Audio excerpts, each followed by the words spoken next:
Hello everyone, welcome to today's video. In today's video, we have a debate between me and Nothing Important.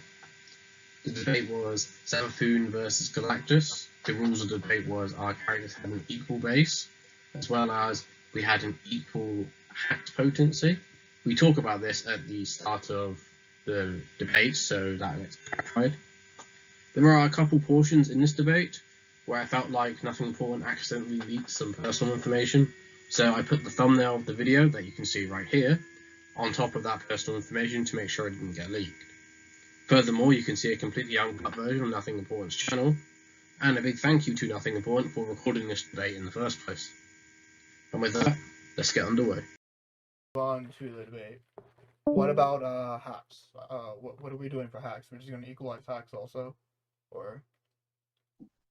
I mean, we can equalize it, but like we have to. I guess we have to like in the debate discuss like what equalizing means. You'll know what I mean.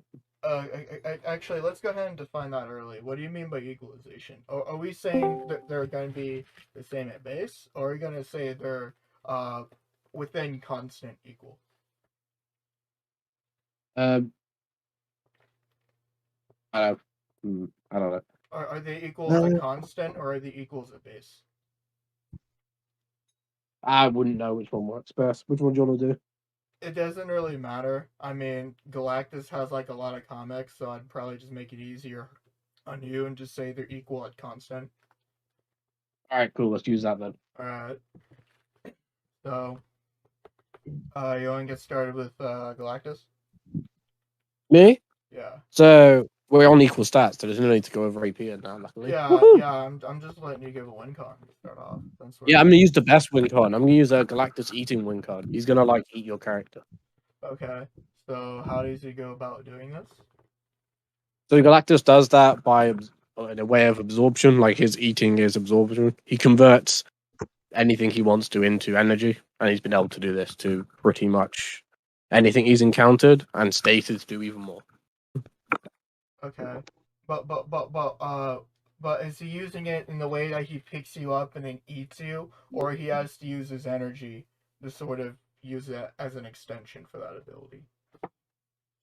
He actually has numerous ways of doing it. So the more common way he used to do it back in the day when they wanted to show him is you usually make a machine to do it for him. And there has been other examples of like different machines, but he can just do it himself as well. Where in one example, someone attacked him and he absorbed the energy that he was attacked with. Mm-hmm. So it is really like depends. Okay, so I have a direct counter to this. Savathûn has absorption as well and can just use her energy also. So she can just start an endless feedback loop of energy absorption between herself and Galactus to just to make him not want to do it at all. What you mean, like overfeed him or something? No, just start like a positive feedback loop so that they can't really kill the other with it mostly. It wouldn't matter because with the whole like energy absorption, if I can like absorb your stuff, I basically also get your stuff. So then at that point, it would be like same with Savathûn. Yes, she's a guardian. Well, that's gonna really make this awkward real quick. Yes. So if you want to go further, I'm willing to presuppose like far more on this if we want to go that far. Yeah, let's keep going down this route. Okay. So so Savathûn and Galactus is gonna hit each other and like they're just gonna like equal out whatever power gains they get, I guess, with their bullshitters. Yes. Well, here's a question: has Savathûn ever used their absorption ability on someone stronger than them? Actually, now that you mention it, let me go define Guardian Absorption. So, Guardian Absorption, and this was stated by Callus, so we know he's a good source for context. He mentioned that the Guardian's absorption was like boundless. Now, we both know I'm not really going to make the meme argument with boundless. I'm more so making the argument of boundless, as in there isn't really a technical constraint against people even stronger than the Guardian. All right, I get what you mean. Yeah. So it wouldn't even matter from the nature of how it works.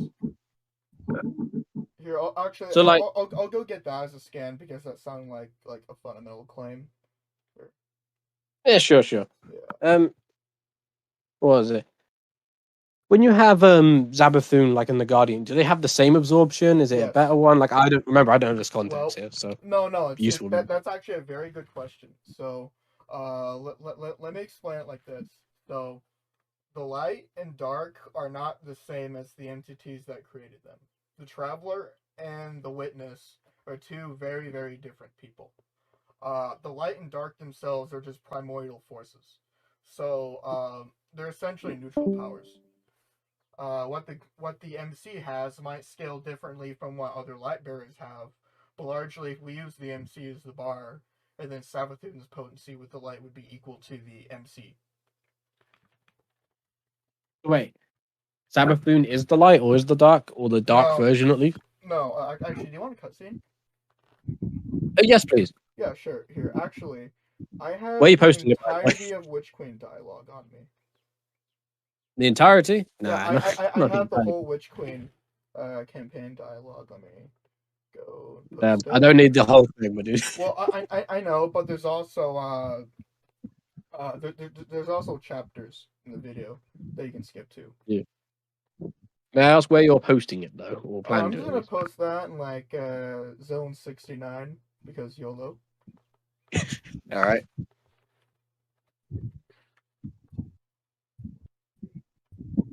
Yeah, let me go. Let me go give you a place or where it talks. I sure hope so. This is an hour 20 minutes. I'm Yes, not watching. yes, it's divided into different missions and there's cutscenes on. Let me go. Where the fuck is this room again? Hold on. Let me go give myself a link to it. Okay, here we go. I'm sorry. I just really don't like going through this place. There's so much to go through. Hold on. Okay. And wow. YouTube is a thing. Yeah, ads. Yeah, that's a nice thing. What is this? The Walking Dead YouTube version? Fuck. You know, those related ads are meant to relate to the video you're about to watch. Walking Dead, Destiny, totally related. I know, right? How the fuck would that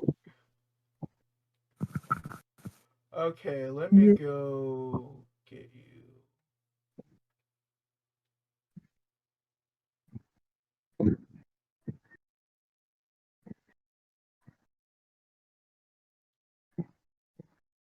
Okay, if you go to 59 minutes and 30 seconds, Alright. that's the exact time where we see the memory. Now let me explain what's going on in the video. So Sure. in the Witch Queen campaign, we go inside Savathûn's throne world. Okay. For the Hive Gods, the throne worlds are their mind. Quite literally, in fact. It's an extension of themselves. It is themselves. They are the world. The world is them. Reality is metaphor. Metaphor is reality. You have to exist as an abstraction in order to exist within a throne, because a throne exists within the ascended plane, even no matter where it moves throughout the multiverse. Because the ascendant space is like a meta space, so it doesn't really matter the distances between worlds in the physical world because they're at the same place within the plane. We have to go inside her throne world, and we have to investigate how to take on Savathûn and how to beat her because she's a strategist. She's known for being trickery itself. Actually, her concept is trickery. I have a scan that just outright proves this. Wait, you have a scan to summarize everything that I'm about to watch? Well, I could either go and try to find a transcript. Do you want me to do that? Oh no, not a manuscript. I thought you said you're about to send a scan that's basically summarizing what I'm watching. That would have been really pointless. It would. But you know. Yeah. Okay, so I'll give an example. Like quite literally, Savathûn is trickery itself. But that's not the point here. I'm just Yeah. Don't worry about the trickery point. Don't worry about that. It's more of an exemplifier of who we're dealing with in Witch Queen. So basically, Savathûn goes into the last city, and she possesses Osiris. Osiris, made a deal with Savathûn. Actually, that was what was revealed later.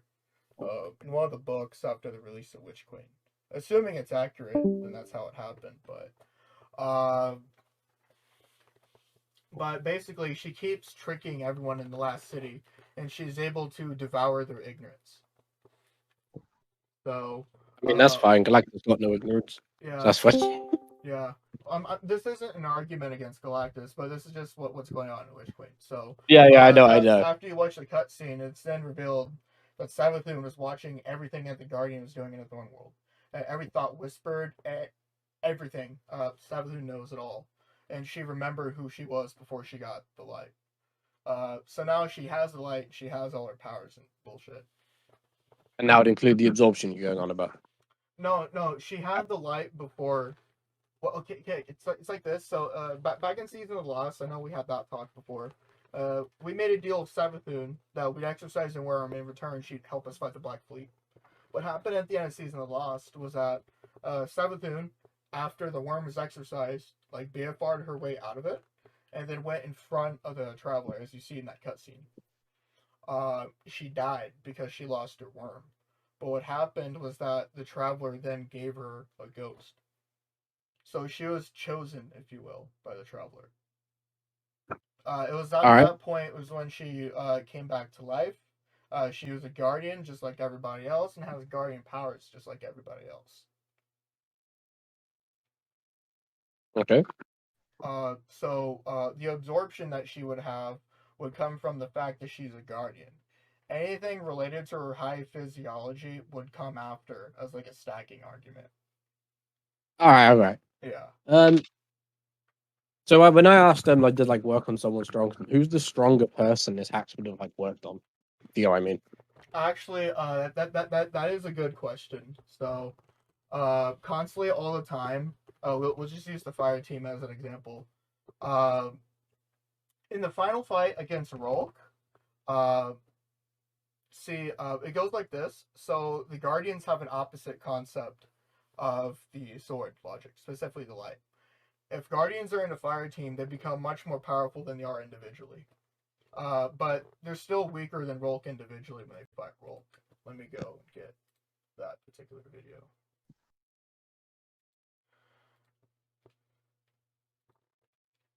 Actually, you see my videos, right? Yes. Okay, so in one of those, you see a fight against Rolk, Disciple the Witness, and you see people just taking his attacks. I'll just appeal to that as an example, to make it easy. Basically, Rolk can fire these death hacks attacks, and the Guardians are able to absorb them. So if we really wanted to like make the extreme argument, like outside of equal stats, and at least a 1s difference they can absorb up to, if we wanted to set like a bare minimum. We can argue anything else for layers after that later. Yeah. So I just want to say one other thing. When your character like does this absorption, what happens with the energy? Like, so what I mean by that is there are some characters who, when they absorb stuff, get boosts bigger than what they actually absorbed. Yes. Like you know the game Infamous, right? Yes. Yeah, that game, the dude like constantly just absorbs energy from like Cole the city around him. He's a conduit. Yeah. Same thing with his actual scaling is like continental to star level, but he's only absorbing the energy of cities. Yeah. So like it matters what like they do with this energy, if you know what I mean. Yeah. Oh yeah, I completely get what you mean. Yeah. So basically all we have to do is interact with energy, whether through the light or it's through like direct contact. It doesn't matter. It could be any of the two. As long as our energy in any way interacts with the character we're dealing with, or whatever is an extension of the character, we can essentially begin the absorption. So we don't require direct contact or devouring of the sort that you would think of. Oh, no, sorry. I think you misunderstood my question. No, I understand. That's the first part. And then the second part is that we take the energy and we kind of just use it as an amp, actually. So like a linear amp, basically. Yes. Like they get the energy what they take. Well, exponentially linear, but yeah. Wait, exponential or linear? Which one? No, exponentially linear. As in, okay, say a Guardian takes a Death Hacks attack from Rolk and they absorb it, they get a Rolk level amp. It's not like some Rolk 1000+ amp. It's like they get a Rolk amp temporarily if they token. Oh, so you mean like the so what you mean is a constant nature of it is constantly linear to what the attack is. So okay, so what you mean is a constant exponential amp, as in like it's the same Yes. depending on what it Yes. uses. Get the same amp twice, you'll get the same exponential twice. Okay. Yes. So that's very different to Galactus. Here's a point I think I always bring up. Mhm. Galactus, if like his absorption ability, when he absorbs his own ship, like solar system size, Mhm. and this was an avatar of Galactus too. He pushed his way into the beyond realm. Oh. Yeah, he like Okay. I don't know why he never does this in a fight normally, but he does do it in when he's really pushed to. He absorbed his own ship and pushed his way into the beyond realm. His absorption, Well, how does it work? oh, it's huge. How does it work? Like, how does it work? Mhm. So in this one, what he did is like he wanted to build his like machine to absorb it. The heroes destroyed it. This is in like Secret Wars 1986, I think it is 1987, something like that. And what happens is the machine gets destroyed, and he's like, "Oh, screw it," and just bam absorbs his own ship. And when he does that, he then has enough power to force his way into the beyond realm. Okay. So is he getting a ship level amp, or is he getting an amp exponentially greater than what the ship gave? So the ship is the size of a solar system, and no really other context exists. Like there isn't anything noteworthy of it. We do know like the ship itself has some durability feats, but those durability feats are nothing compared to the Beyonder. Like we can spend like an hour talking about how Galactus doesn't scale to the Beyonder, but then with this amp he does. So what's the difference that you're arguing here? So, well, okay, think of it this way. You've probably heard of like around before, like Molecule Man in like Secret Wars 2 just walks around and he's above all the cosmic entities, Galactus included at the time. Right? So he then, like, even though he's above all these entities, including like Tribunal, Big Boy, he then like gets wiped by Beyonder, and he gets wiped so hard that he's like, Beyonder is like unimaginable to me. Like Captain America to me, So like that's nothing. Something like that. No, way beyond that. Because what difference between Captain America and the Molecule Man? So difference between Captain America and like Living Tribunal was difference between Molecule Man and Beyonder. It was insane. It's the best way to say that it's like beyond axiomonic, if you know what I mean. So it's like an extremely fundamental level of axiom scaling. He didn't just go to like another fundamental level. He went on a fundamental level and like stood relevance in it, which is unbelievable. This is more than like a boom tube. It's way higher.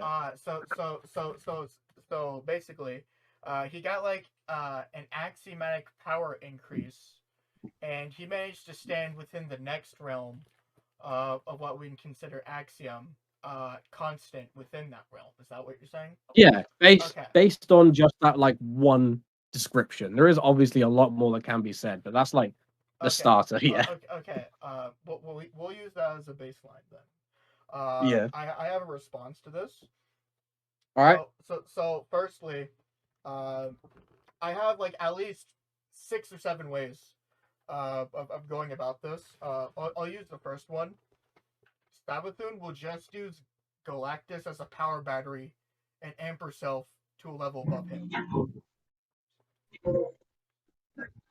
Okay, and whatever level Galactus will increase to, she will take that and then increase on the level above him, combined with a few other things. I can argue. This is consistent all the time in Destiny. You have characters who are like, because the difference you gave is something very, very similar to Destiny. Actually, that's how we went and fought and killed Oryx. So yeah, okay. Yeah. So, do you want me to expand upon that, or do you want me to show the lag issue that's happening here? Where do you think the lag is at? So when this like whole like circle of abilities happen, like imagine this is a Yu-Gi-Oh match. Our cards are lighting up. Remember, I initiated this, meaning your character is always catching up to mine. Oh, I see what you're arguing. Okay. Yeah. You're the one who's the aggressor here. Okay. So yeah. Yeah. Oh yeah, definitely. I have another argument then. All right. I still have a similar argument because Guardians handle this shit all the time. What you described as Galactus being the aggressor, Oryx was the aggressor the entire time in the fight. We had to repel him. and all we did was just absorb his energy and become greater from it. So at the start, because I'm going to expand more on what I said, at the start, it's going to be that linear power increase. But then, eventually, it's going to cause Savathûn to become stronger and stronger and stronger and stronger, with the gaps widening and becoming greater between differences in power increases. So Galactus is going to become stronger, but she's going to use him as a power battery, adapt to him, and then become even stronger than him, and eventually do so at a rate that will eventually surpass him. So the rate of like eventually surpassing him, that is an extremely big claim. Yes, it is. Yes. You probably understand why it is. Yes, it is. Yo. So I'm gonna have to like respectfully disagree with the whole eventually surpassing, because I know what you're trying to say. I know what you're trying to say. You're trying to say your argument for this. Savathûn does this actually. What happens is that back in the collapse, the witness, or the god in this case, the witness was going to kill and annihilate everything. But Savathûn is able to wrap deception and shadow around the traveler's existence, so that the witness just believes that Savathûn, or believes Savathûn, and that believes that the traveler was destroyed. So then Savathûn, because she is trickery, managed to get like a power increase from the witness, on like a witness level increase to her own power at the time. Yes. So like, what's the when I like asked like well, the thing I'm trying to ask is, you were saying your character would continuously grow in their rate of change of absorption. Yes, like, where's that coming from? That was another claim I made too. Yeah, but first, so that's the claim I was challenging. Yeah, no, I made two claims though. So I'm being careful not to shotgun here. Okay. Yeah. Well, let's go to the bit I was challenging. Yeah. The whole increase. Let me go bring out the witness lore. You know the witnesses, right? Trying to remember. I think so. Yeah. Okay, so there's a new part of the Destiny scaling that was revealed recently within the Vow of the Disciple rate. First, you have the gods and all that, like among the Vex and the Hive and the emperors of the various races. But then you have the disciples of the Witness. See, the sword logic, it's not just one power. It's multiple, in fact. There are levels of axiom scaling here that would be proportional to what you're arguing here. Actually, that was a difference between the MC and Rolk from like the start of the Witch Queen campaign, and eventually the main character managed to like adapt and become stronger on a level beyond Rolk by the end of the raid and after. By the time we managed to create the exotic glaive. Okay. So what you basically, so when you try and like pinpoint where in that the rate of change increased.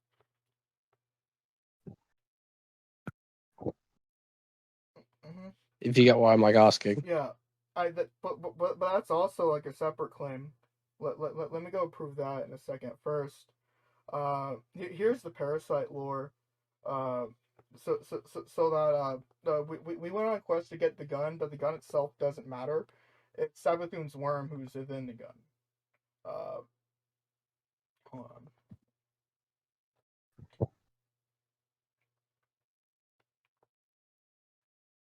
Let me go find this one also.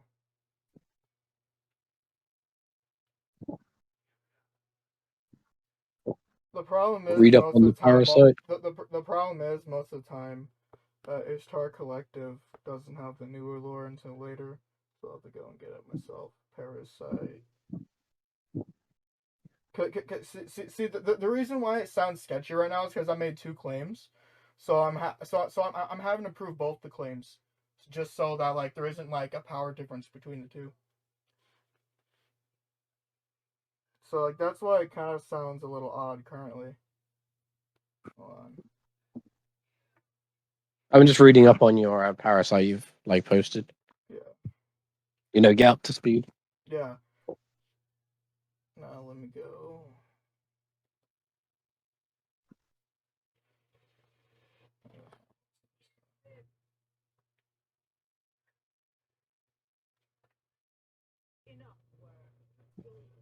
Okay, so I have another video for you.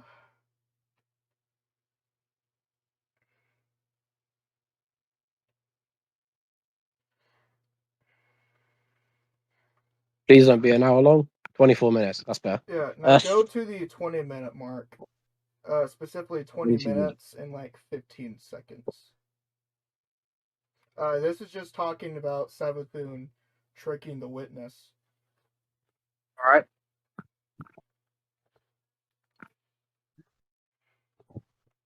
Now, the other claim I made about the rate of power growth. I'm going to prove that one next. So, what do you remember about... do you remember how we fought Atheon? Did you ever hear that particular fight? I don't even know who Demifiend is. Don't know who that is. So Atheon is now this is like big bad #1. So Atheon is essentially time itself. Atheon was going to like massively annihilate the entirety of the fire team, but couldn't because the fire team managed to resist Atheon's attacks through the light. I'm bringing up Atheon because I'm going to bring up something else next. So, the Vex, they passively grow in power. This is at the very bottom I'm starting from, mind you. They go from like a 3.4 to a 3.5 to like a 3.6. Infinitely going on. Ad infinitum, right? You have like a, yes. You have a beyond infinite dimensional amount of Vex.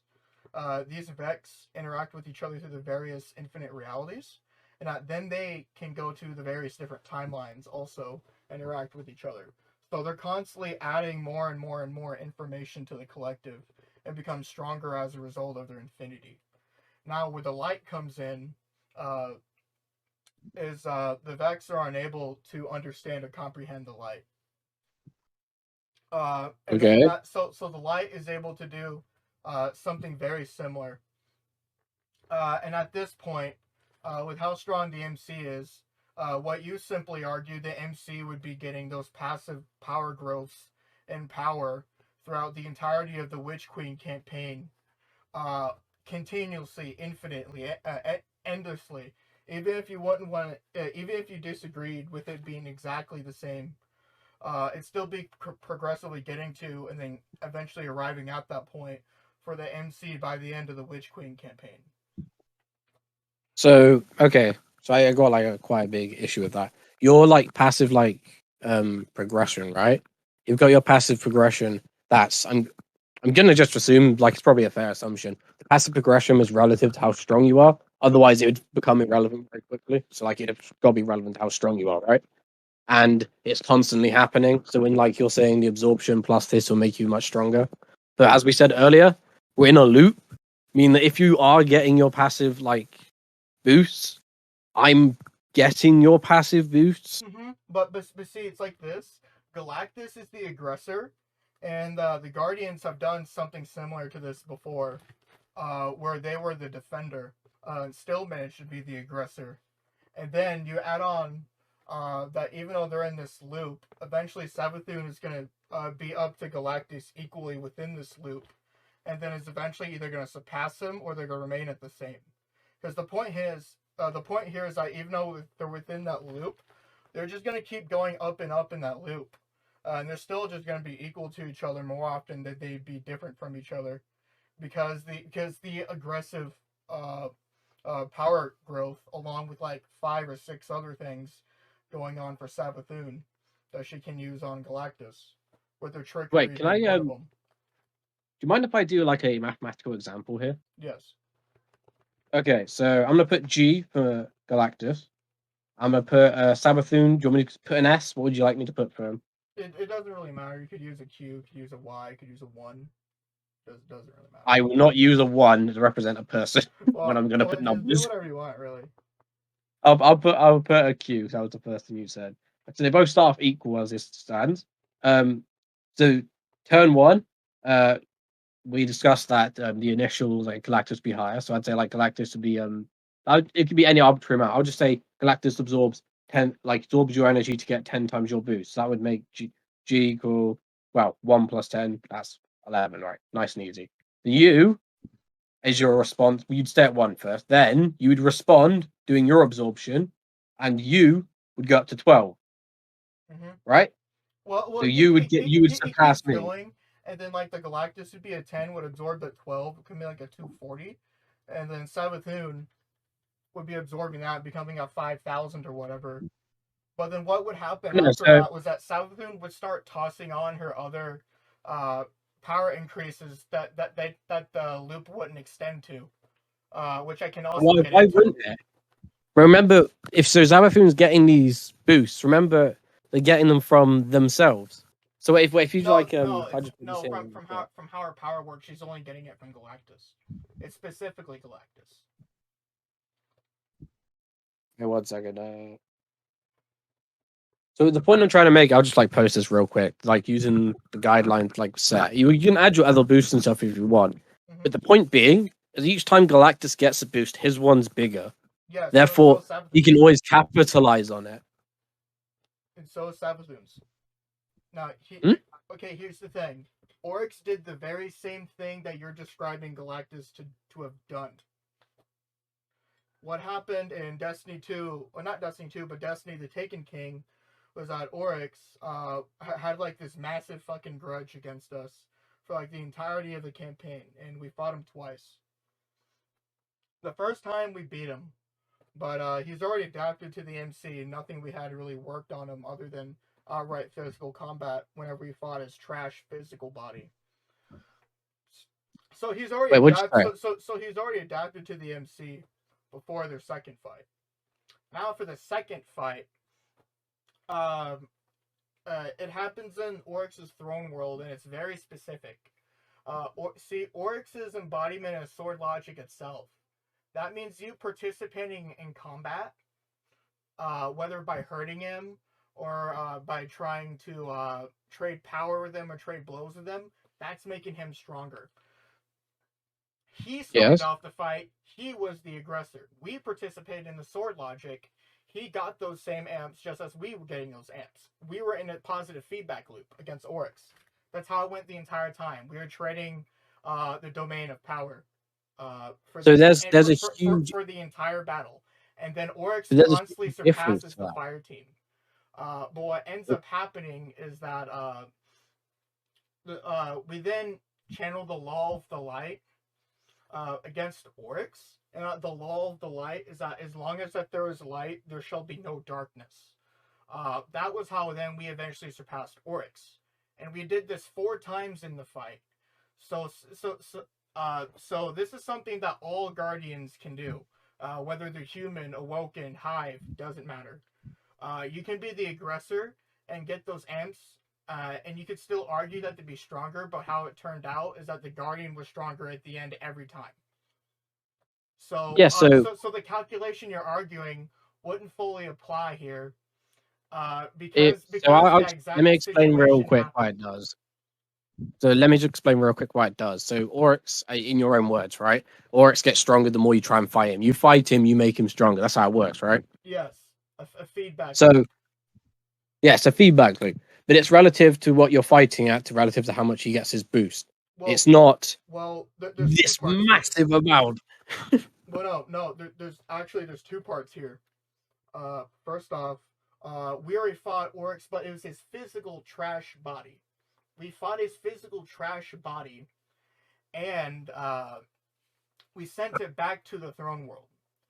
But whenever we went and fought Oryx, the power gain was temporary, specifically because of the sword logic, but it was how the light was controlling the sword logic in order to do that very thing I'm describing. It was potent to such a degree that even the witness was watching the battle. And that they were garbage at the time. Complete and utter garbage. So, also, I just want to notice one other thing. I'm not sure if you noticed this, nothing, but you kind of just said the Guardians have a faster rate anyway. I'm not sure if you noticed you did that. Yes. It's a very odd claim, But it's well, actually, let me just go and get the Oryx boss fight. Okay, so first, I know. hold on. Should I just explain like the little issue you had there? No, 'Cause I'm no, not sure if you it sounds understood completely it. odd. And I'm gonna drop evidence for what I mean. But go ahead and get what you're saying. Yeah. Okay. So you were saying like the Guardians fought like his trashy avatar, his physical body that he's put outside the throne world, and then later on fought him in his throne world where all this like looping and stuff happens, the positive feedback loop. Yeah, But the issue is but see, at this point, Oryx is already a massive step ahead of the character in terms of power. But by at least like a high universal difference if we wanted to like avoid the 1S arguments. But yeah, but that won't matter too much. go ahead and continue though. Yeah, but so the reason why I'm like saying this is they both can be increasing in power. Yours can just be naturally faster and the same result would happen. This doesn't imply at all that your rate of change itself is growing. You're just saying that your rate of change was bigger than his in the first place. Well, because sorry, I'm actually kind of tired still, but no, that is a good question. So, the reason why the argument sounds odd is because this very same situation that we're getting into with the power absorption has already happened, and that the result of it what happened opposite to how you thought it would go. I'm sorry, can you say that argument again? Hold on, let me fix my. Hold on, let me fix my mic. Try talking real quick. All right. Try talking real quick. No, that's not working. Try talking now. Just say when you're ready, okay? Okay. Now I'm ready. Go ahead. No. I was asking could you say when you're ready? Because I asked you, could you repeat your argument? I didn't get all of it. So you know that calculation that you dropped? Yes. If we took that to be true, and then Oryx should have beat the fire team, yet he didn't. That's not the analogy that I gave a second ago. Because when I responded with the point of, it just sounds like the Guardians had a faster rate of growth. Well, you said a response that I didn't process, and that's why I was asking you to repeat the response to that. Yeah.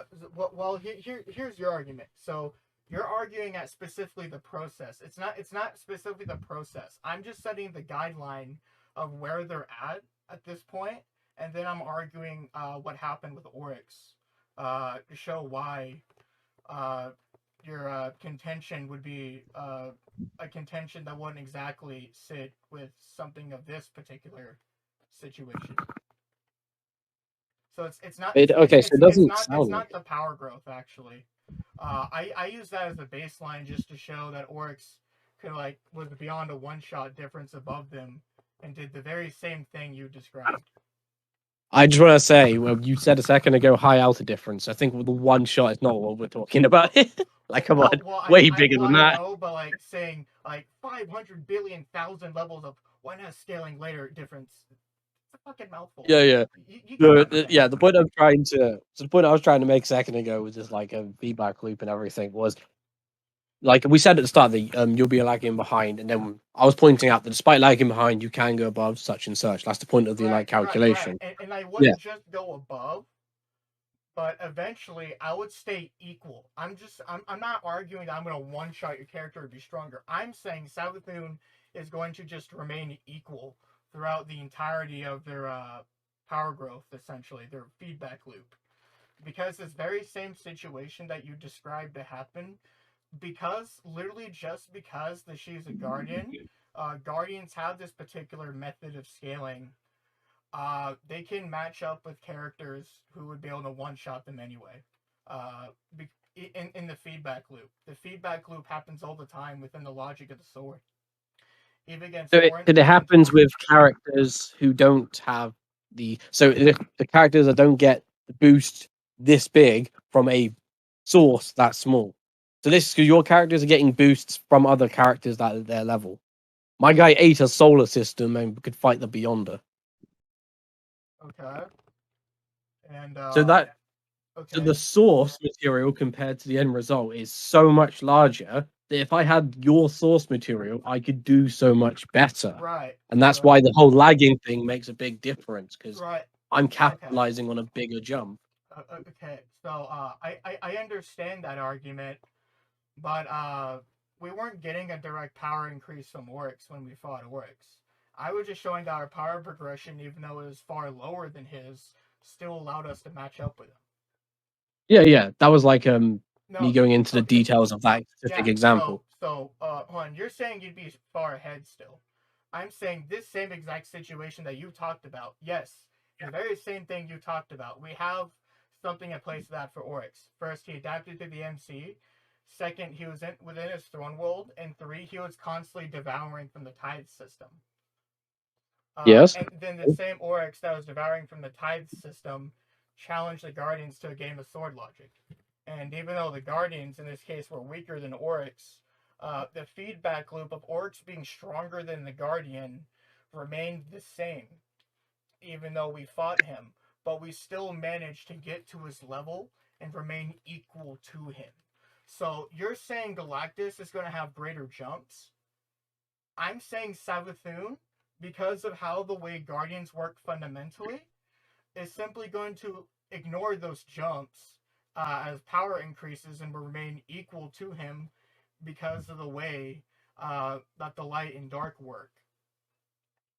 They use other characters as batteries all the time and do feedback loops that you described as the same all the time. Every character in Destiny has the Demiurge. It's not just one specific character. Everyone has the Demiurge. Actually, something that you described is in fact a universal mechanic.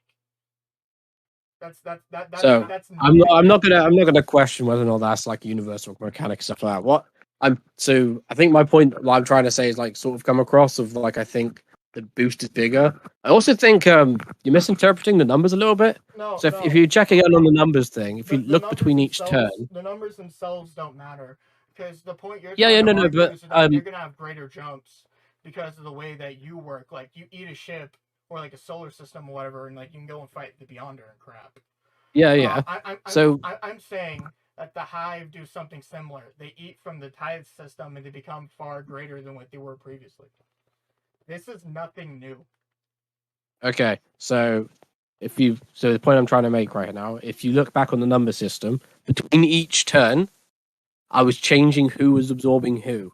Mm-hmm. So if you notice, half of them you were higher, half of them I was higher. Right. The point of it was each time I was higher, the difference was bigger, and that's what the whole like capitalization's about. I know. I got into the same exact situation of Nyotic. I know. So It doesn't sound like it. No, because the argument's the same here. Hold on. Let me go and get this lore. Let's see which one is it.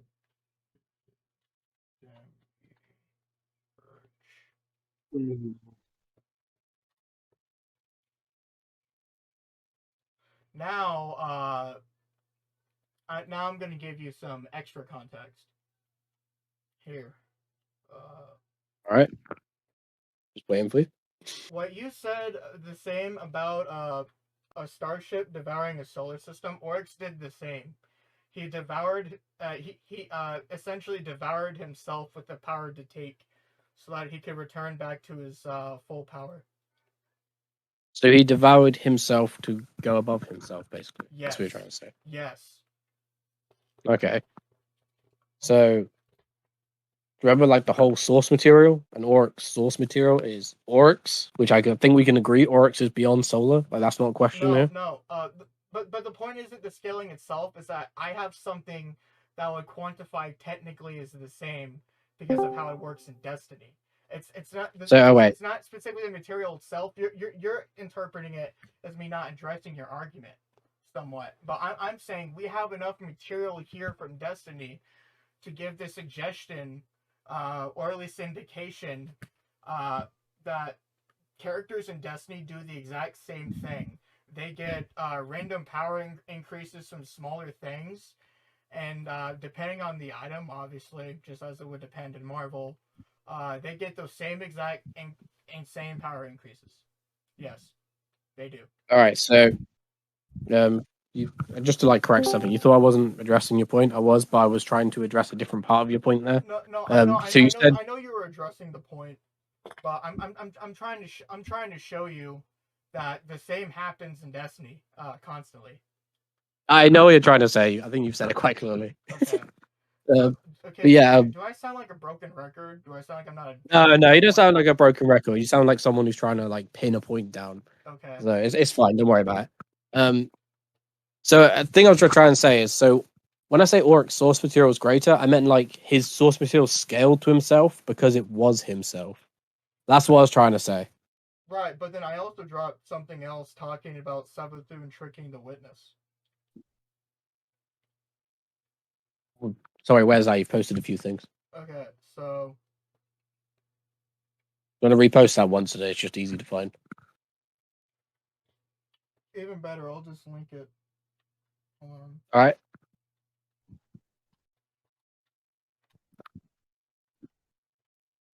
So that very same difference you want to talk about between what was trash to the Beyonder, and the Beyonder, we have something of a similar purport. Destiny gets these kind of power increases all the time. I even said where to go in that video, which is 20 minutes and 15 seconds. This is just to show that Savathûn is able to still interact with characters in the same situation that you put yourself in, with being greater whenever his turn tends to come up in the loop. I'm just going over this again because what you're saying now seems different to what happened last time I watched this. Well, firstly, what's happening here was that Savathûn's worm described what Savathûn did in the collapse, which was channel her power against the witness and manage to succeed. So I'm not using source material to Oryx as an argument. I'm using this as an example for Savathûn, because Savathûn interacts with source material much greater than herself. I mean, I'd hope so. Otherwise, this loop wouldn't be able to happen. Like, this loop would not be able to happen if you couldn't interact with something greater, because that means stage 1, I'm stronger, and that's it. Well, so I really hope your character can interact with something stronger. Yeah, she can. In fact, that's why like Earth is still around currently in Destiny. All right, cool. That was something that I assumed, but it's good to know that it was true. Yeah. That would have been really awkward. Well, okay. Now I'm going to bring up something I told you earlier about the exponential linear power increases. I was referring to that. You mean constant exponential? Right. But the point was, I was referring to that as in we'd have to specify in the source, but we can argue the linear increase, and then I gave the example with Rolk and the MC. Yes, okay. And then also I'll give another argument if you want like another argument after this for that very same situation. I mean, sure, because okay. Do you want to say your other argument, or should I sort of have a bit of a go at you for the exponential linear bit? Because I'm not sure if you know how bad exponential linear actually is. No. I know how it works, but I was giving Rolk versus the MC as an example because they're only human. Savathûn is a hive who's a guardian, so the biology here would be very different. Even if you want to have a go on it, you'd only be able to succeed against arguing against the MC. No, I'm having go at the whole So, if you don't mind me asking, this might sound a bit rude, but can you define exponential linear? Well, like, or how it should be said is just I'm constant. going to define it for Destiny because I don't want to sound like a retard. So yeah, go ahead. So the exponential means you'd be getting an increase greater than, and then linear would be from like an A to B. You'd expect the connection from A to B because it's linear in scale, right? So this linear scale then becomes exponentially greater and wider. So what's linear would be exponentially greater than what was the linear difference before. Okay. So I'll just like sort of go. I'll say what exponential like really is, and then you can like redefine it if it doesn't fit correctly for you. That's why I defined it for Destiny, so we didn't. Yeah. go ahead. But the reason why is I think I'm not sure if you know quite the limitation of exponential. There is a lot of things far beyond exponential. Like Yes. exponential's got I've done some stuff before where exponential looks slow. Yes. So it really does matter. Yes, it will. So this one here, I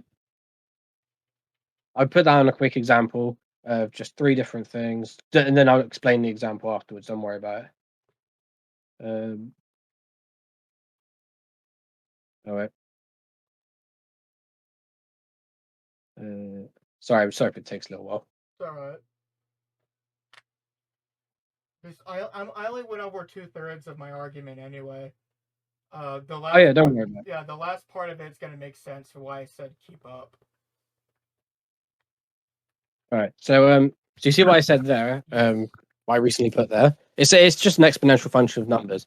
But so if you notice, the function is it's basically 2 to the power of x, and the difference between each result of a, whenever we go up by 1, is 2 times. So we're going up proportionally by how much our function is, how much the 2 times is.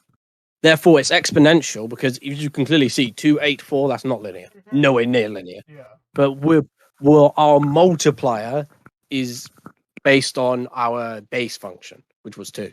So it is proportional to what you already have, and that's how exponential works. So when you're saying exponential, can you clarify what you mean a bit better? Because otherwise, this right here sounds quite slow to something else I can put many examples for. Yeah.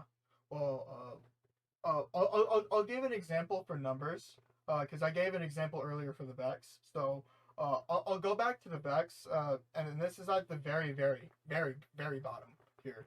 But and then I'll scale the light and everything past it. Cause see, everything else with the greater seasons and the greater DLC kind of just adds more and more and more and more differences within the scaling.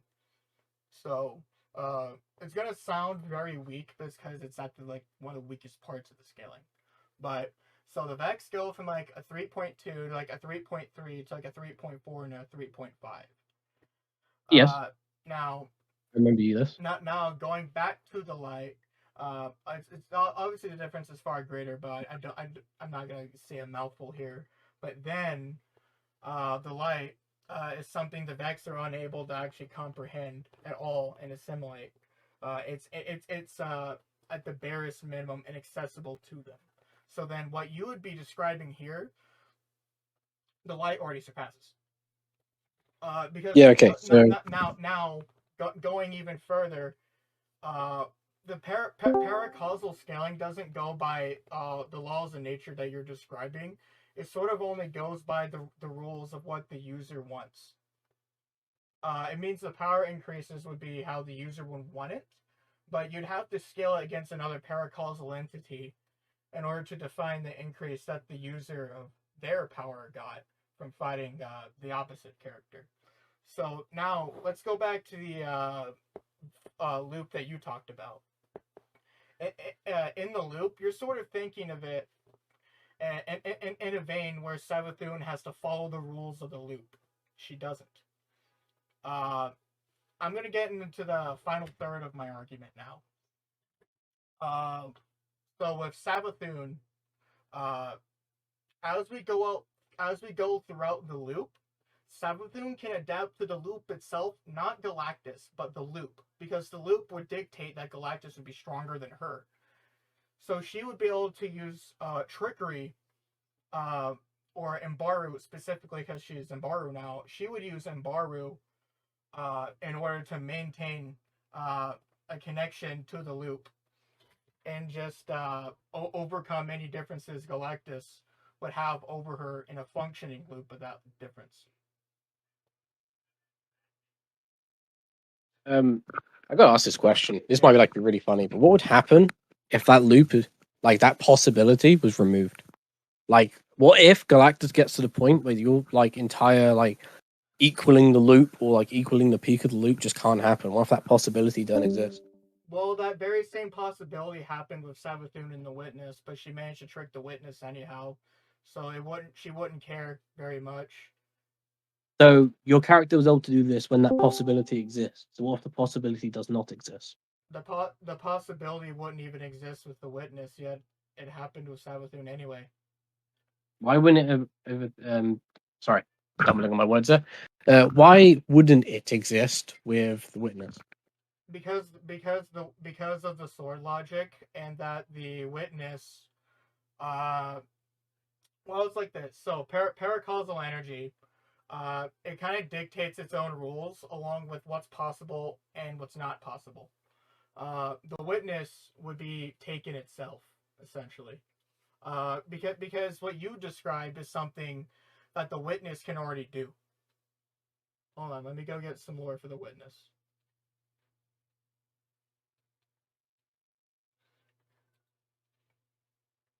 Let's see. Let's see. Hold on, can you re-ask the question? Sorry, I'm having a brain fart here.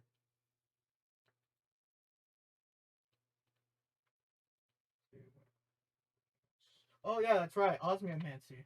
Sorry. Osmiomancy.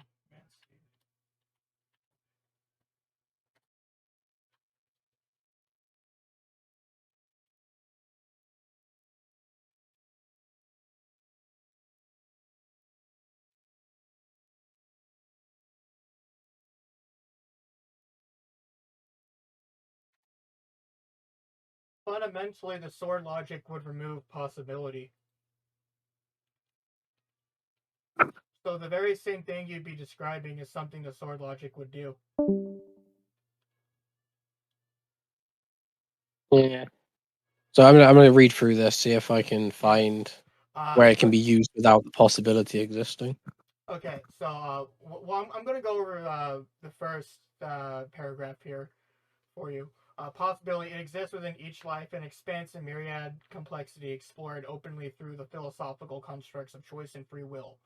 Even when life ends, possibility carries forward in the lives touched and projects created. When the actions of another end a life, humans often refer to this act as killing or taking a life. But where killing brings about a singular conclusion, Oryx's taking was quite the opposite. He imposed a singular origin in all decisions that followed. He shaped the causality, the very history of another being, by force of will, recasting it into fanatical loyalty. In short, possibility never existed. So this is just for Oryx's version of the taking. Yeah, okay. The witness has a level far, far, far beyond that. Okay, so let me just this is gonna be I'm gonna try to attack this real hard because if in the very description it doesn't talk about possibility not existing. What it talks about is all possibilities leading to the same result. That's what it's talking about. Right. It's like if you may give it like this analogy, imagine you throw a dartboard and there's a possibility of you hitting any number. The chance of you getting a number greater than 1 is 100%. So the possibilities all lead to the same outcome when you hit the dartboard. That's not the same as removing a possibility. That's just dictating the outcomes to be the same. Okay. It's more or less, it's not a possibility that doesn't exist, said, its choice doesn't exist. Okay, but I said that was Oryx's variation.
All right, now, so let me go what's and get to the Savathûn? witness's variation of the ability. Or the witness, sorry. Yeah. let's see. Tablets of Ruin Riddle.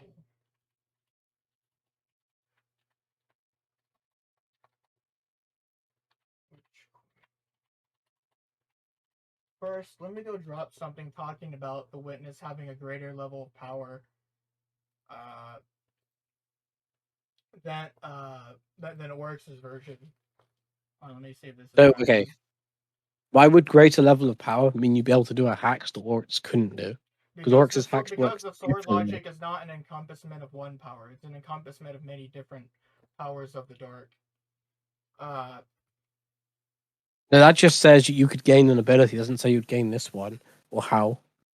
Well, because the witness has a very different level of power, and she can do very different attacks with her power. So that's kind of like your first argument I asked you just a second ago. I asked why would greater power give like new ability? That was the first thing I attacked. Okay. So, no, that's because Oryx's version of taking is limited to that restraint. The witness, because she's far greater than Oryx, has no such limitations. Hold on, let me see this is the cutscene. There's a few other scans I'm fine with dropping. To explain this.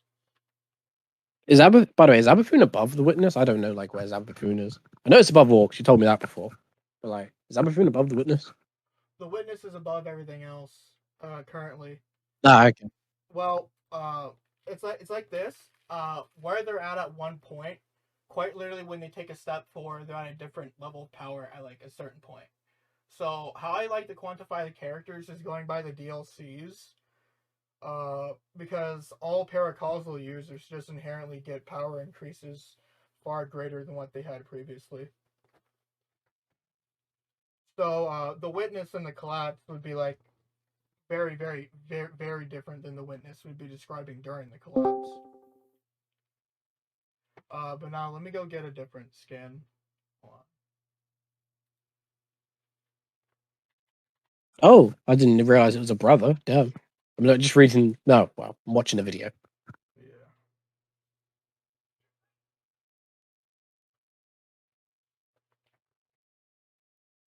Let's see. Not releases. Where's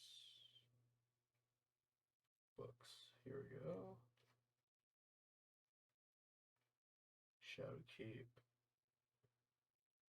Unveiling. Okay, so possibility wouldn't exist because here's another thing I'm talking about. So do you know who the gods of destiny are? Probably not. Okay, they're the gardener and the winnower. The gardener and the winnower created everything. So essentially what they did is that they created this thing called the flower game. In the flower game,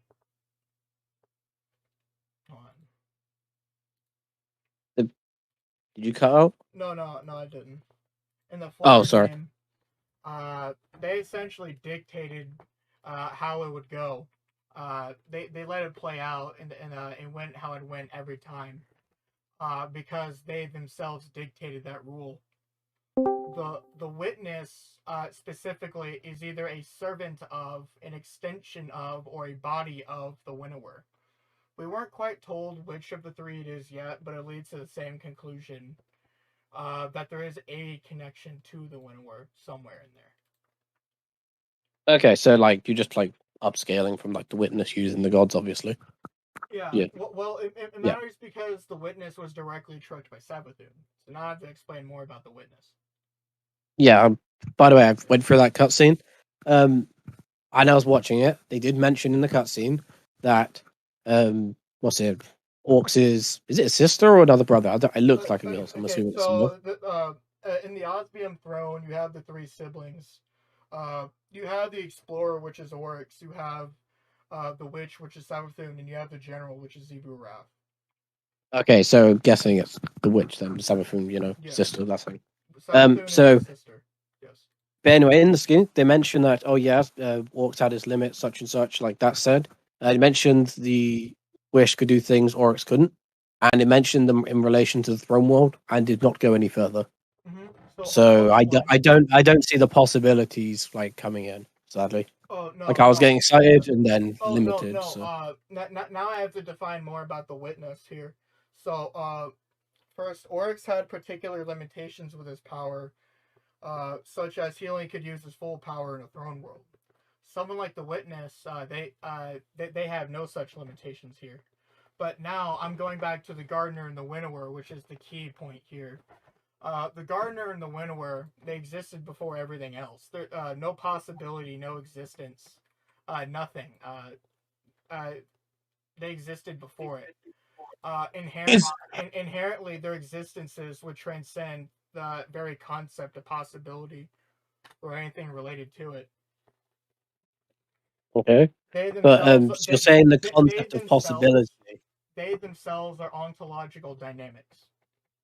So you say the concept of possibility, but the concept of possibility is irrelevant to what we're talking about because we're far beyond those type of things. Well, I know. I'm not removing. I know, but you're trying to argue the removal of such possibility for someone like Savathûn, and I'm saying No. No.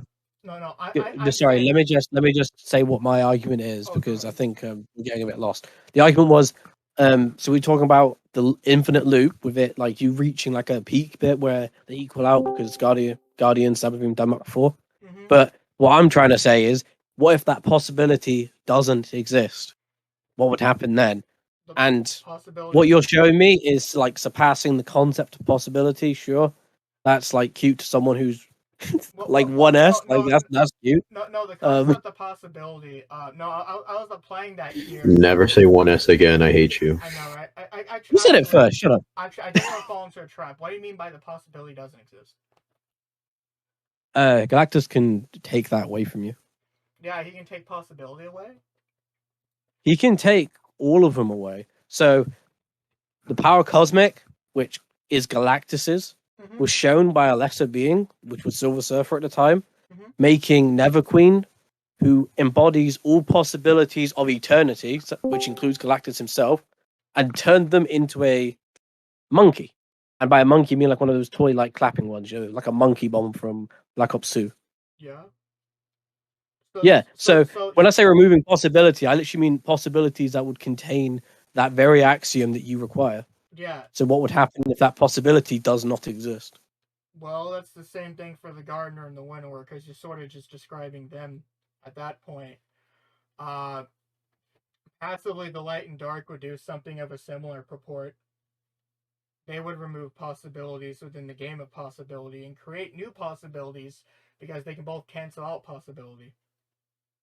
So, okay, create new possibilities, sure. But like, where would you create a new possibility? Well, now so where would you create a new here between the winnower and everything else? So, you know, I had talked about the Demiurge.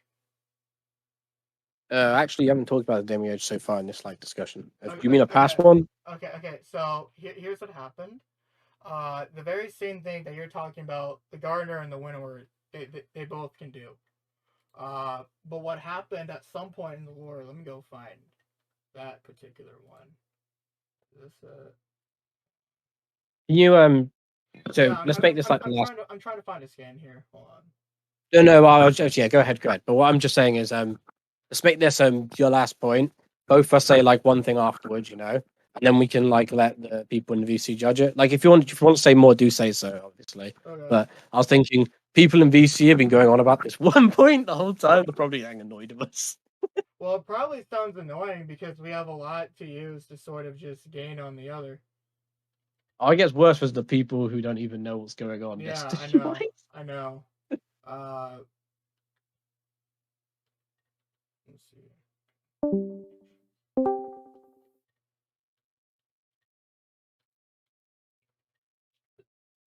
So you know how you talked about them being the possibilities of possibilities? How Galactus can remove that? No, I didn't say possibilities of possibilities. I said the possibilities of like that axiom existing, like that possibility and that outcome. Yeah, that very thing. The gardener and the winnower can do something similar. They create possibility. Actually, there's a contradiction between Savathûn and Galactus here. that I'm finally getting into because now I brought up the Demiurge. Okay. So the Demiurge, the Gardener and the Winnower's power. See, they fought, and because of their fight, they created everything. But like kind of the way Marvel works and how everything can do their kind of thing, even though it wouldn't make sense even for Marvel terms, the same thing sort of happened for Destiny, except it was done through a universal mechanic that the darkness can use. Actually, it's inherently passive within the user of darkness. But this particular ability comes from something of the Demiurge. The Demiurge is an ability assigned to every race. Every race creates possibility. They defy the very axiom that contains all of those. They completely and utterly defy it.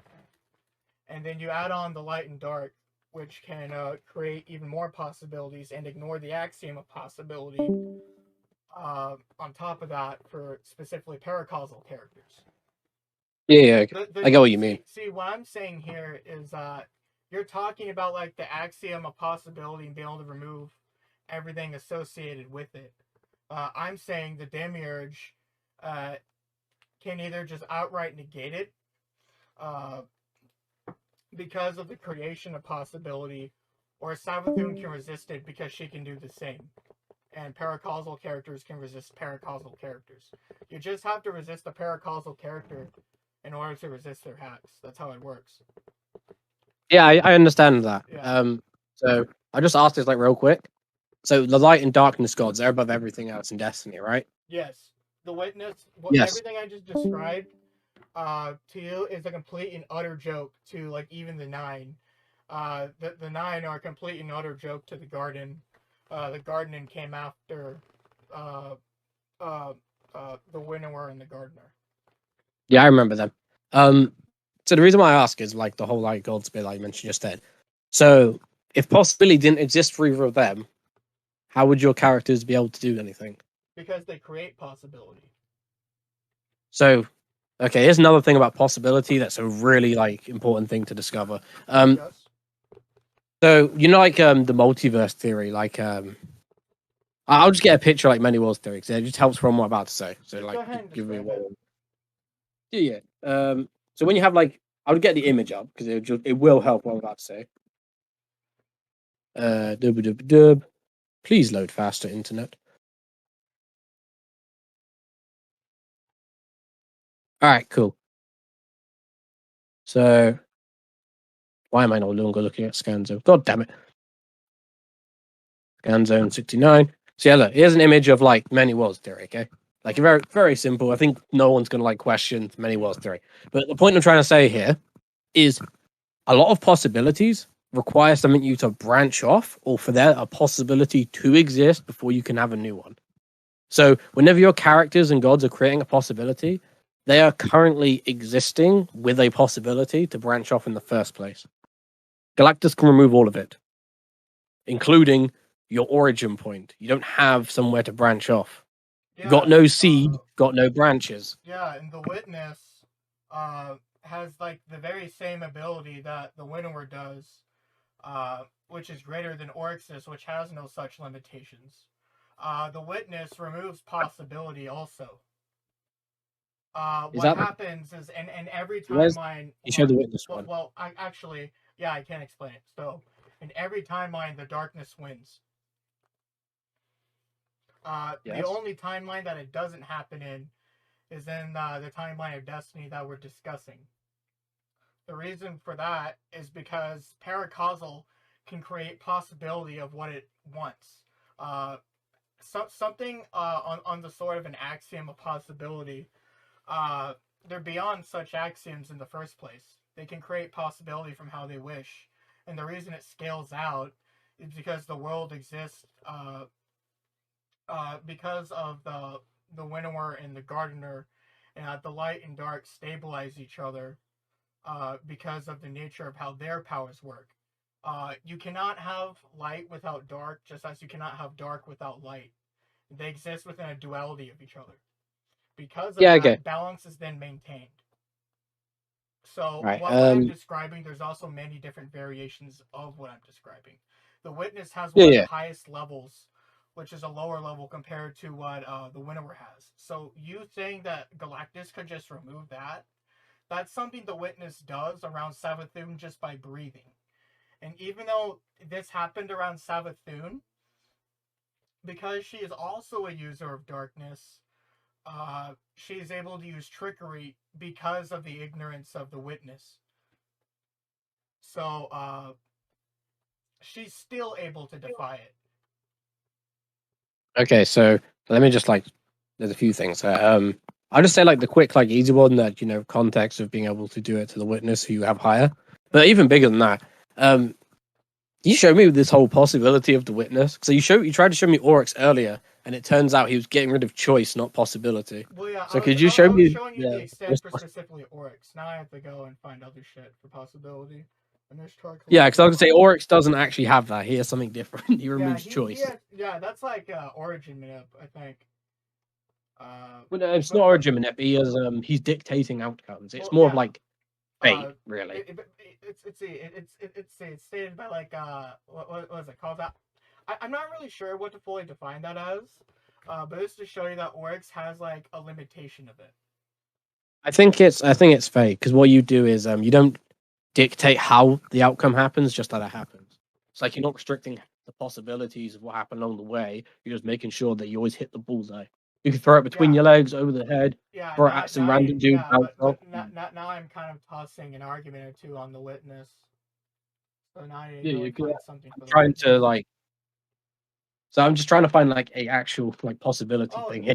No, I'm trying to find some more possibility stuff. There's some stuff on it somewhere on Ishtar Collective. Hold on.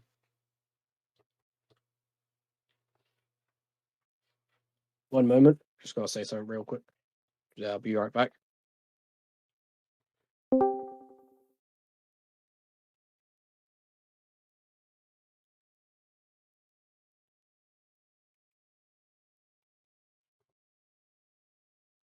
Okay, so now let me go and find. So. What's up?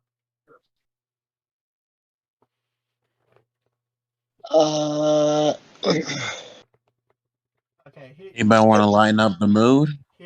Oh no, we're alright. Okay, here's something that I think you're looking for here. And I'm back. Sorry about that. No. Okay. Okay. Here's something I think you're looking up here. I think I dropped it earlier, but this is talking about the final shape. Why is it whenever I look away, I'm no longer on the scan zone? God damn it. Sorry if you just wait a moment. So now I'm going to get into part of the Winnower and the Gardener. So the Gardener... Wait, can you hear me? Yeah, I can hear you. I was just saying, while you talk, I'll be reading this. Is Crimbus quiet for you guys too?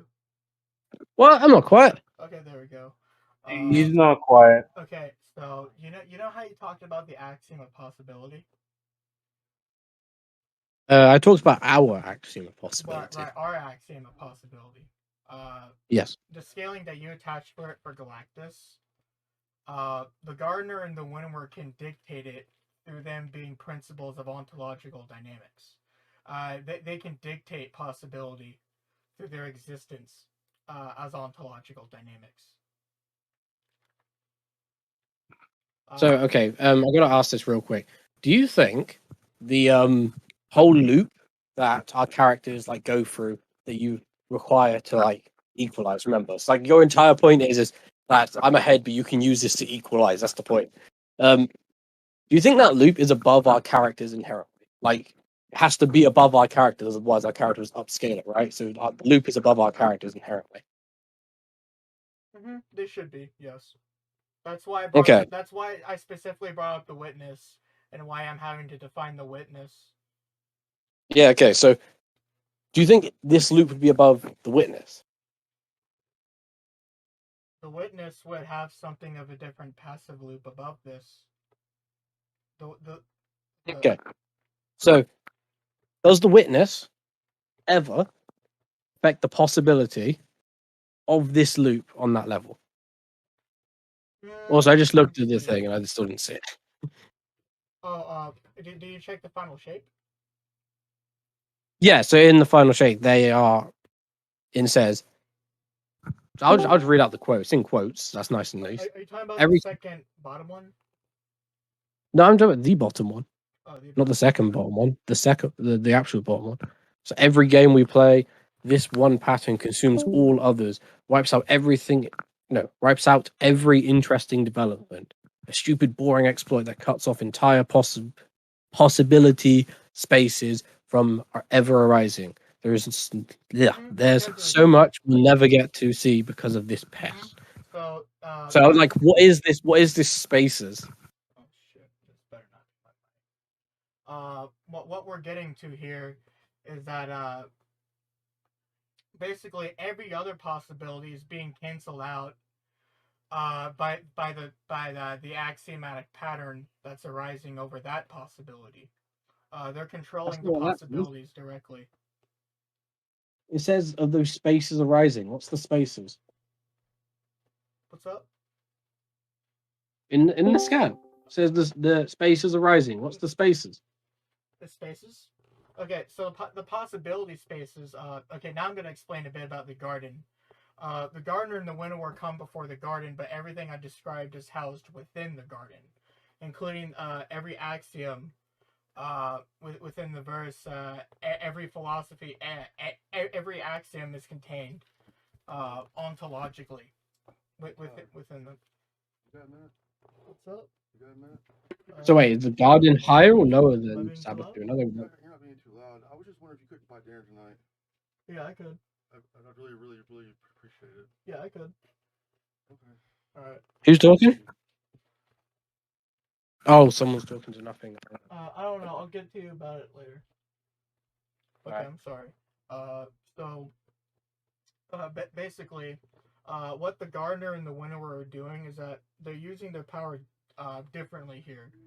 They're playing a game with each other. They're limiting the scope of their abilities in this part here, where they cut off possibility spaces. The possibility spaces that you're talking about would be something of the axiom of possibility existing for the pattern. The very axiom, the core itself that you're describing is housed within the garden. They're playing a game within the garden by using that particular axiom directly and seeing what happens in these games. And then within these patterns. So what's happening within the garden is that they're doing this game. Eventually the gardener is like upset and annoyed. And that irritates them. So what happens after that is that eventually they get into a fight. Shocker, right? God fights. Universe is created. Greek lore. But In Greek lore, dub lore. Yeah. Like no one likes the Greek lore. Yeah, no one really Except likes Greek lore at all. But yeah. So let me go find where's the unveiling. Now I need to go and find the fight that happened in the unveiling. So it's sort of like this. How do you think Destiny works? But with its conceptualization of everything. With its conceptualization, everything. So we're going back to like the light and dark, starting everything. What do you think the conceptualization of our discussion that we would take to be? You would consider it Hegelian, yes? Like can you say that again? Okay. You know how we create syllogisms and we have dialectical discussions? Wait. Sorry, I just got a phone call. One moment, lads. Alright. That's fine. Oh, good. My mic's working. Okay. So.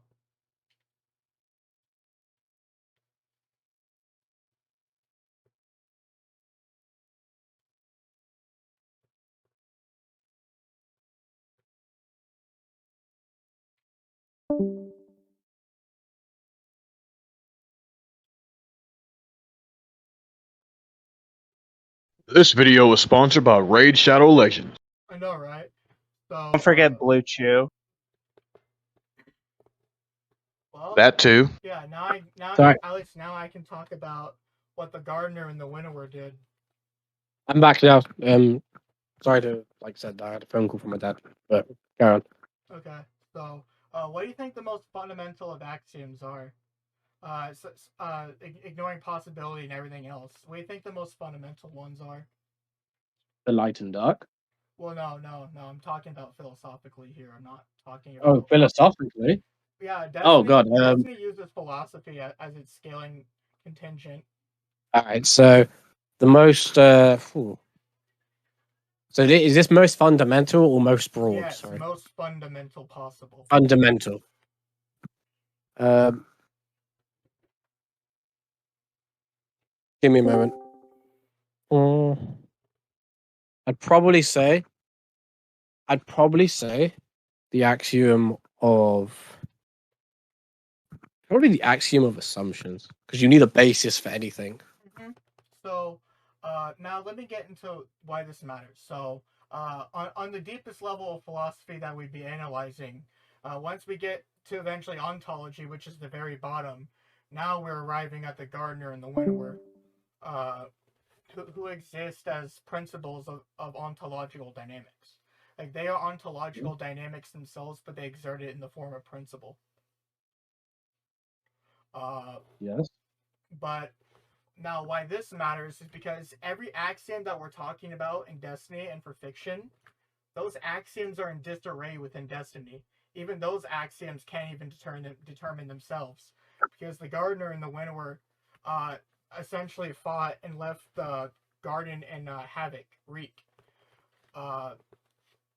So everything in Destiny exists within this axiomatic chaos. So it means like logic loops can be defined differently by Destiny characters. It means you can eventually surpass characters and define what math is. It means you can eventually surpass and define what even logic is. Because those axioms are in disarray because the gardener and the winnower fought within the garden. So something like possibility shouldn't exist for the paracausal characters, because there is no possibility. They laid waste to it because they laid waste to the garden. Yes. Okay. But what happened instead is that because the light and dark come from the gardener and the winnower, they can exist without that particular axiomatic set of possibilities that you'd be wanting to remove from Savathûn. When the problem is it's not even there in the first place. So, if that's not there in the first place, and you have these other statements about possibility with orcs, which is obviously afterwards, then I feel there's a contradiction. No, because paracausal characters, they create possibilities, and other paracausal characters are able to interact with those possibilities, and then they create new possibilities. Even though the axiom itself is in disarray, they can decide what it is, and they decide how it is through each other, through combat, hacks. All right. Right? They decide this very axiom. This is something that every paracausal character can do in every timeline. All right. So this argument to me, this is like a quick analogy type thing. You know, I'm full of analogies. Mm-hmm. So earlier I gave the analogy that possibilities are branches, and the thing my character would do would be like removing the seed from ever existing. From what you're saying, it sounds like every branch off a tree was removed. You're saying it's the same as a seed, but removing every branch off a tree does not remove the tree itself. You still got the stump and everything up in the middle. Okay, And I think that's what your here's what character I'm branching saying. off. So here's what I'm saying. We, as in Kratos and I, are observing the tree. We're discussing the tree. But the problem is, for Destiny, the gardener and the winnower laid waste to that tree, and that everything that came from the tree, the seedlings, the leaves, and the branches, exist on the ground, outside of and without the help of the tree. They don't need the tree. So in essence, they don't need possibility. Because the light and dark, which are fundamentally the winnower and the gardener, decide what it is themselves.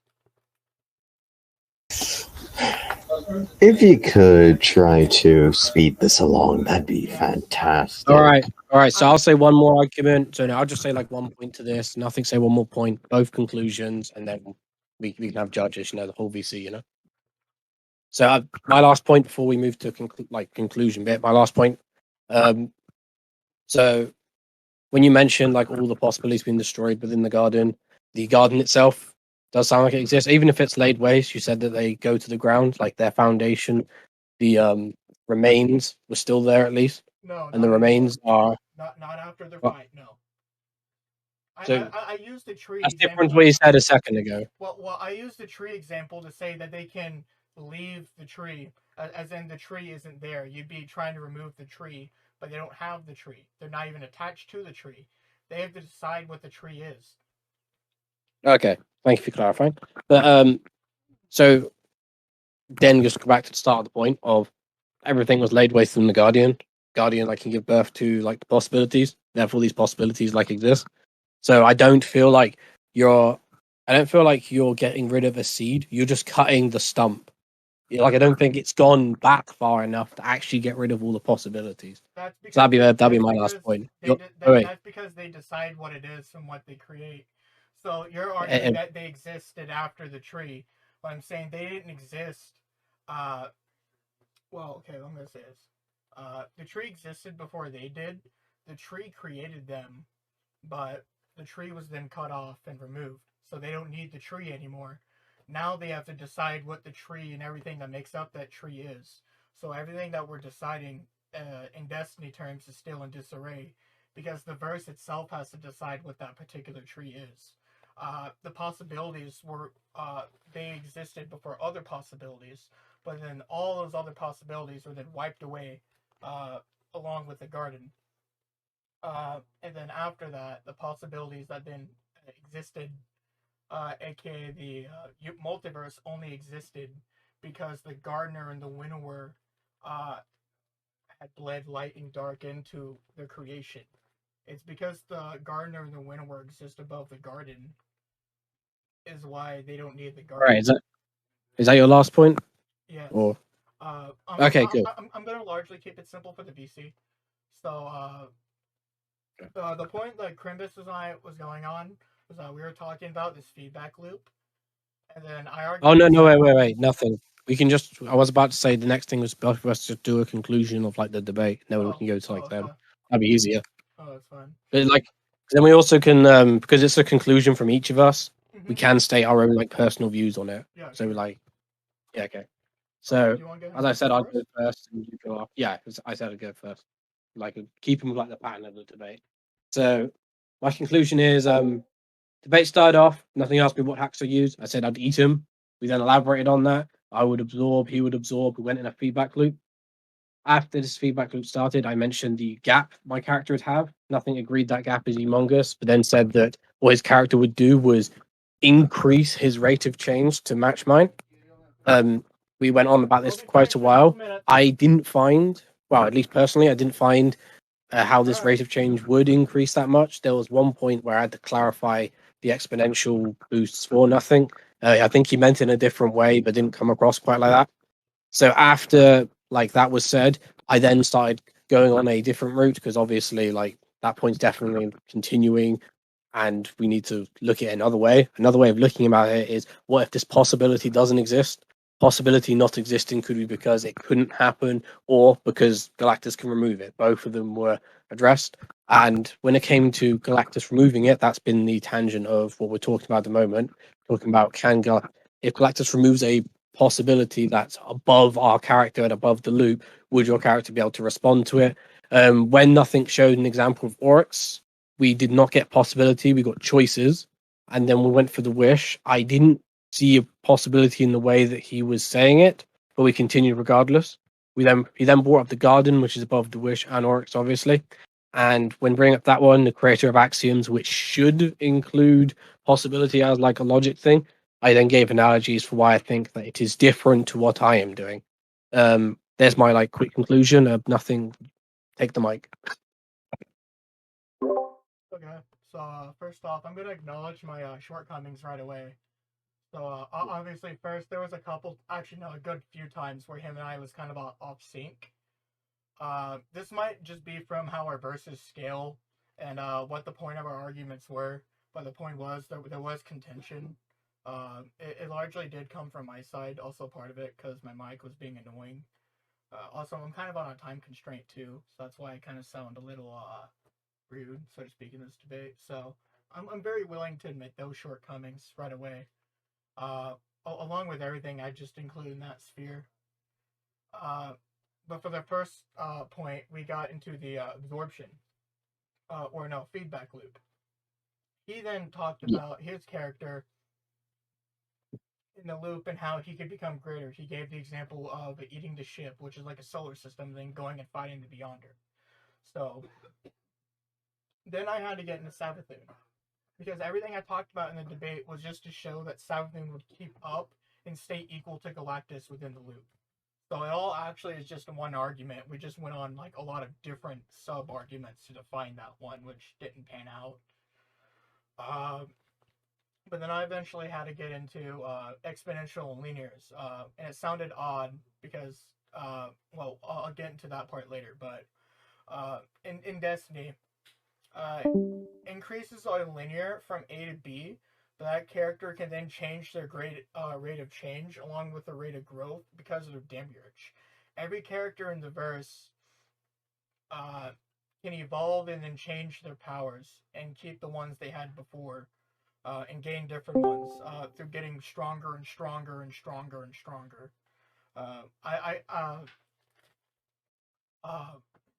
An example of this I went and argued was the Witness, because she transcended Oryx. Well, I fucking like the Witness anyhow. But the Witness transcended Oryx and therefore had more and different powers. The point that I got on with the Osmiomancy gauntlets was then to show what Oryx did. And then I went into the Witness to show that she had different powers from Oryx. So the point about Oryx and not having that particular ability was just to show that he has limitations. So I'd be fine with conceding on that, because I actually hadn't defined that too well. Because I was actually fine with his contention. It was to show that he had limitations mostly. But going on after that, then I went into the Witness, and that the Witness is basically a much smaller version of the Winnower. And then I had to go into a bit about philosophy and how the very deepest bit of philosophy was ontology itself. So the discussion that Crimbus and I would be having, the ontological dynamics of it, everything considered within it, everything considered within this debate, the Gardener and the Winnower would be those very things.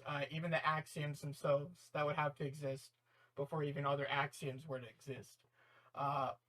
Everything that we're considering, that we're talking, the metaphysical exists within the garden. The reason why the garden mattered is because the Gardener and the Winnower fought and essentially laid waste to the garden and essentially doesn't exist anymore.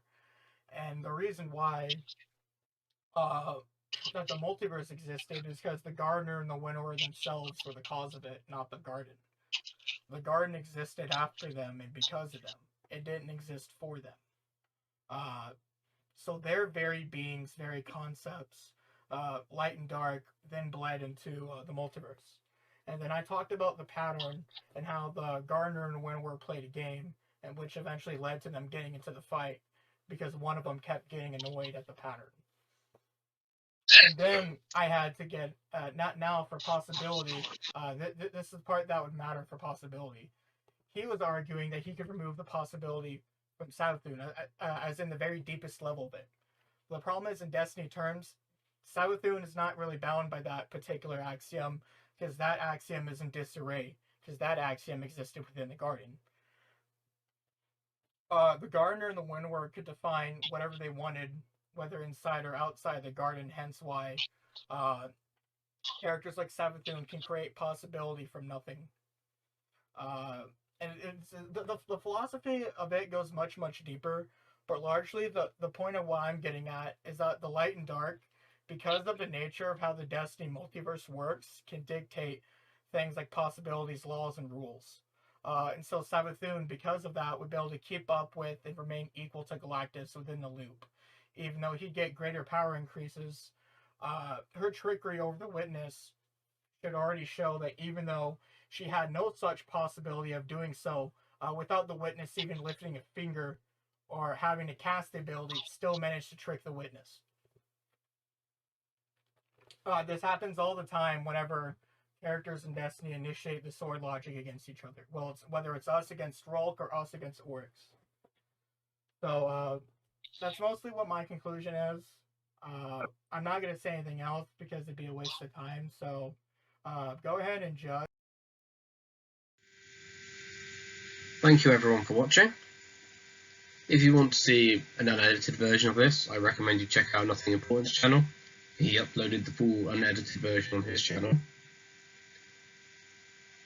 As always, check out the Temple of Verity server where you can find another copy of this and several other debates. Hope you all have a good day, and thank you all for watching.